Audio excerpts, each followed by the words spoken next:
Welcome, myself Mr. Santosh Lukare from Department of Instrumentation and Control Engineering of Maratha Vidya Prasarak Samajas Karmavir Advocate Baburao Ganpatrao Thakre College of Engineering Nasik. In this session, we are going to discuss about the frequency response of lead compensator. Outline of this session are outcome, frequency response of typical lead compensator, and the reference. Outcome of this session. At the end of this session, the students are able to understand the body plot of the typical lead compensator. So, figure shows the pole zero diagram and the body plot configuration of the phase lead network. Here, it is observed that the zero is nearer to the origin in the S plane and the pole is away from the origin in the S plane.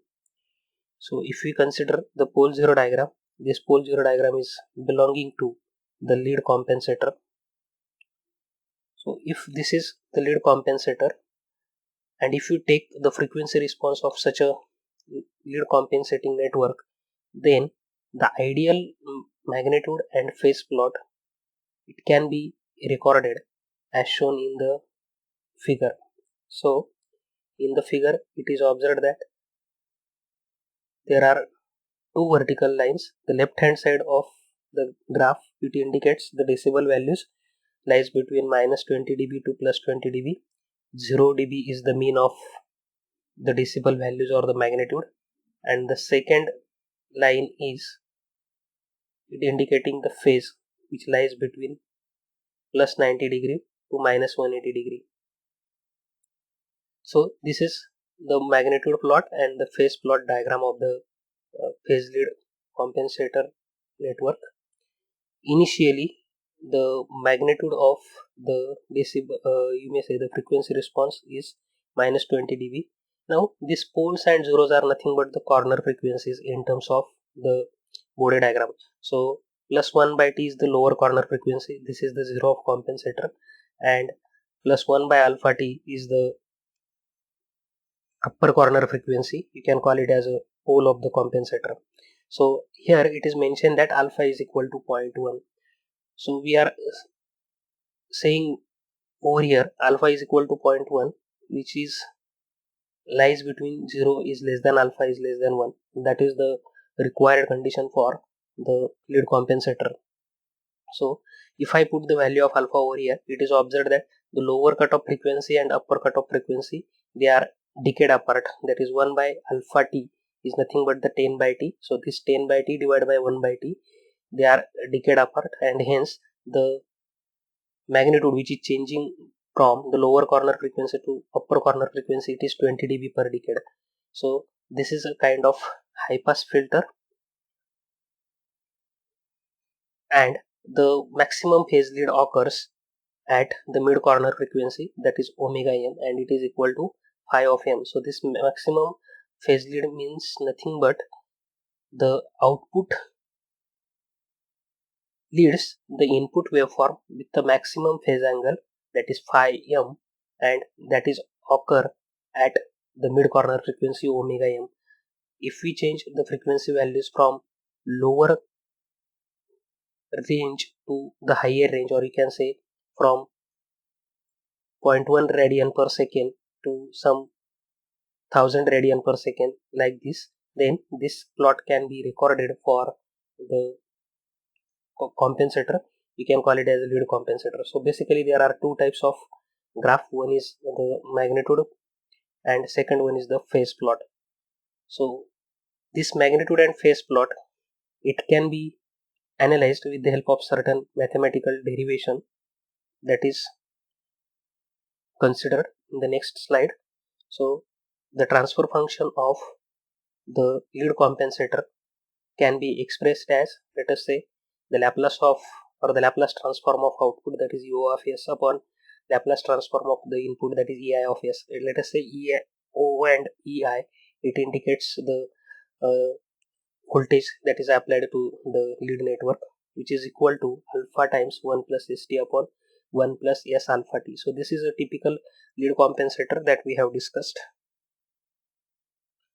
In sinusoidal form, I can put s is equal to j omega. So the compensator transfer function becomes gc of j omega is equal to alpha times 1 plus st, but so s is replaced by j omega. So alpha times 1 plus j omega t upon 1 plus j omega alpha t. So this is the transfer function in sinusoidal form. So if I vary the range of or the values of frequency from minimum value to some maximum value, and we can record its magnitude and phase with respect to the omega, then we can have the magnitude and phase plot as we have discussed in the previous slide. So there are two corner frequencies in the Bode plot that we can consider. The lower corner frequency is the 1 by t, that is a 0 of lead compensator, and the upper corner frequency is omega is equal to 1 by alpha t, and the maximum phase lead occurs at the mid frequency, that is omega m. So it is a mean of two corner frequencies that can be expressed in logarithmic scale, that is log to the base 10 of omega m is equal to 1 by 2 log to the base 10 of 1 by t plus log to the base 10 of 1 upon alpha t. So this 1 by t is the lower corner frequency and 1 by alpha t is the upper corner frequency, and omega m is the mid corner frequency. So this is just a logarithmic mean of the two corner frequencies, and the value of omega m is equal to 1 by root alpha t. So by solving it with the logarithmic rule, we can have omega m is equal to 1 upon root alpha t. The phase angle can be calculated simply by using the tan inverse, that is phi is equal to angle of gc of j omega is equal to tan inverse of imaginary upon real. So if we consider the transfer function, from the transfer function one can write phi is equal to angle of gc of j omega is equal to tan inverse of omega t upon 1 for the numerator minus tan inverse of omega alpha t upon 1. So this is just a phase angle formula that can be expressed for the given lead compensator. So at omega is equal to omega m, that is mid corner frequency, we know that the maximum phase lead occurs. So phi is equal to phi m. So by substituting phi is equal to phi m and omega is equal to omega m in equation 3, we can have the maximum phase angle phi m is equal to tan inverse of omega mt minus tan inverse of omega m alpha t. But the value of omega m that we know is 1 upon root alpha t from the equation 2. So by substituting equation 2 into equation 4, we get phi suffix m is equal to tan inverse of 1 upon root alpha t into t minus tan inverse of 1 upon root alpha t into alpha into t. So this is just the simple simplification, you can say. T get cancelled from the first term, so this t and t get cancelled, and over here this alpha t and root alpha t is also cancelling with each other, and we'll have the new equation, that is phi m is equal to tan inverse of 1 upon root alpha minus tan inverse of 1 upon root alpha, tan inverse of 1 upon root alpha minus tan inverse of root alpha. So this is just tan inverse of A minus tan inverse of B. So by using that trigonometric function, one can write phi m is equal to tan inverse of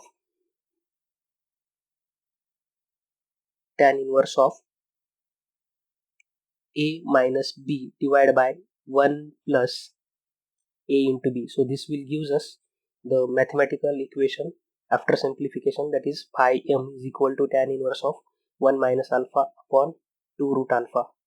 So by taking the tangent on both sides of equation 6, we can write the tan of phi m is equal to 1 minus alpha upon 2 root alpha. So the sine of phi m will becomes 1 minus alpha upon 1 plus alpha. By solving for alpha, we can have the alpha is equal to 1 minus sine phi m upon 1 plus sine phi m. So equation 8 can also be expressed for alpha, and this is obtained just by using the trigonometric, basic trigonometric, that is Pythagoras theorem. One can have the rectangular triangle with hypotenuse value 1 plus alpha, front side is equal to 1 minus alpha, and the adjacent side is equal to 2 root alpha. So sine of phi m is equal to 1 minus alpha upon 1 plus alpha, as shown in equation number 8. Suppose if we allow the amplification by value 1 upon alpha, because alpha is the attenuation factor, so we allow the amplification by 1 upon alpha, then the magnitude of the phase lead network at omega is equal to omega m. It can be calculated simply by substituting gc of j omega at omega m is equal to mod of 1 plus j omega mt upon 1 plus j omega m alpha t. So by substituting value of omega m is equal to 1 by root alpha t, we can have the magnitude is equal to 1 plus j root alpha upon 1 plus j root alpha. So this is just a simplification that we can consider the imaginary part and real part. So we know that the magnitude is always under root of real part square plus imaginary part square. So by solving that equation 9 in terms of real component and imaginary component, we'll have the magnitude that is equal to 1 upon root alpha. So in terms of decimal, we can write 20 log to the base 10 of mod of gc of j omega m is equal to 20 log to the base 10 of 1 by root alpha. So this is the analysis, or you can say the mathematical representation of the lead compensators frequency response. So these are the few references. Thank you for listening.